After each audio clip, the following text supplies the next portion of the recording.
Hey everybody, and welcome back to Lindsey's Little Library. So today is, of course, BookList Thursday, and BookList Thursday is something I do with Sarah over at Sarah's Nightstand. We come to you every Thursday with some sort of book, thoughts, ideas, recommendations, something bookish related. So today, we are in the midst of July. We are in the heat of summer, at least where I live in Wisconsin. It is in the 90s and humid and just outside right now.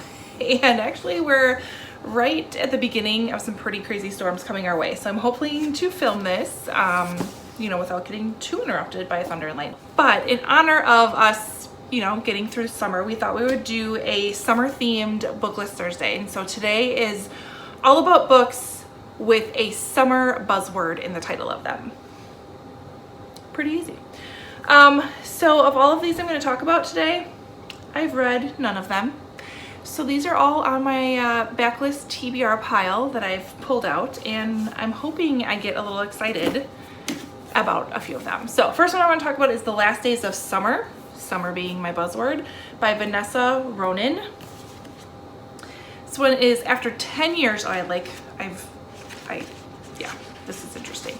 After 10 years in Huntsville State Penitentiary, Jasper Curtis returns home to live with his sister and her two daughters.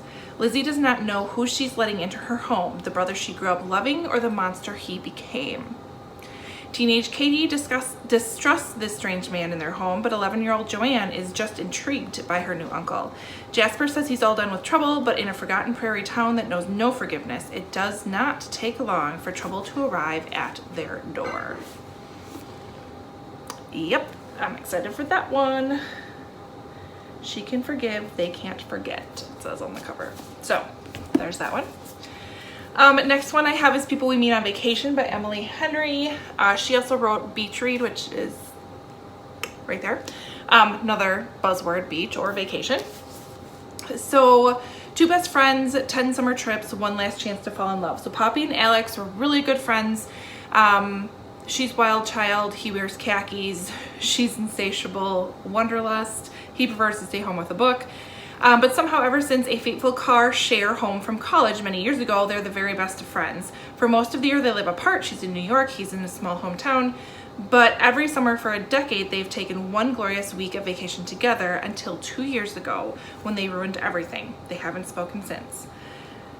And there we go. It looks like they come back together for one more try to see if they can reconcile. So sounds interesting, sounds fun. I've heard great things about it. Love it. Next one I have is Big Summer by Jennifer Weiner. I haven't read many Jennifer Weiner books. I'm not sure if she's the author for me, but I did pick this one up because I've heard great things about it and I'm a little hopeful. I'm very hopeful, not a little hopeful. So it says it's unforgettable novel about friendship and forgiveness set during a disastrous wedding on picturesque Cape Cod. The disastrous wedding part is kind of what caught my eye. So we'll see what happens. Next one I have is The Myth of Perpetual Summer by Susan Crandall. I actually got this quite a while ago. I've been I don't know why, waiting for a summer to read it. There's been like 3 summers since I got it. Anyways, Tallulah James grows up in a pretty not so great household. Her parents are erratic, untrustworthy, somewhat abusive, maybe not physically abusive, but verbally abusive. Not the greatest parents in the world. And so she takes on the responsibility of helping her younger twin siblings grow up. And if it wasn't for her older brother and her southern grandmother, she would be completely lost. When betrayal and death arrive hand in hand, she takes to the road, she leaves, she's out of there, she goes to Southern California. She spends the next 7 years doing pretty good. And then her younger brother is accused of murder, and when she comes home, she finally learns some of the truths that were hidden from her. So that sounds heavy. Next one I have is Lady in the Lake by Laura Lippman. Lake would be my summertime buzzword because we spend lots of time at the lake in the summer. So this is a book set in 1960s Baltimore. We have our main character, Maddie Schwartz, and she has decided to kind of walk away from her very pampered, happy housewife life because it just isn't fulfilling for her anymore. She wants to leave her mark. She wants to make a difference. So it says drawing on her own secret. So I'm wondering if she knew something before. She helps Baltimore police find a murdered girl, and assisting with this leads her to a job at the city's afternoon newspaper, The Star. In doing so, she gets word of a story of a missing Black woman whose body was discovered in the fountain of the city park.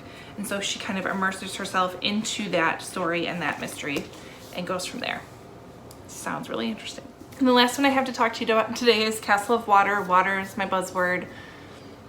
It's the theme of summer around here. So this one reminds me of On the Island. So we have our main character, we have Sophie, who is her and her new husband are heading out on their honeymoon to obviously celebrate. Then we have our other main character, Barry Bleecker. He's going on another trip. They're going to be on the same plane, but he's starting a new beginning, turning away from his existence in Manhattan. He's setting his sights on fine art, seeking creative inspiration on the other side of the world. The small plane that they are in on their way to both of their vacations ends up going down in the middle of the South Pacific. The sole survivors of the wreck, which is Sophie and Barry, are left with one common goal: just to survive.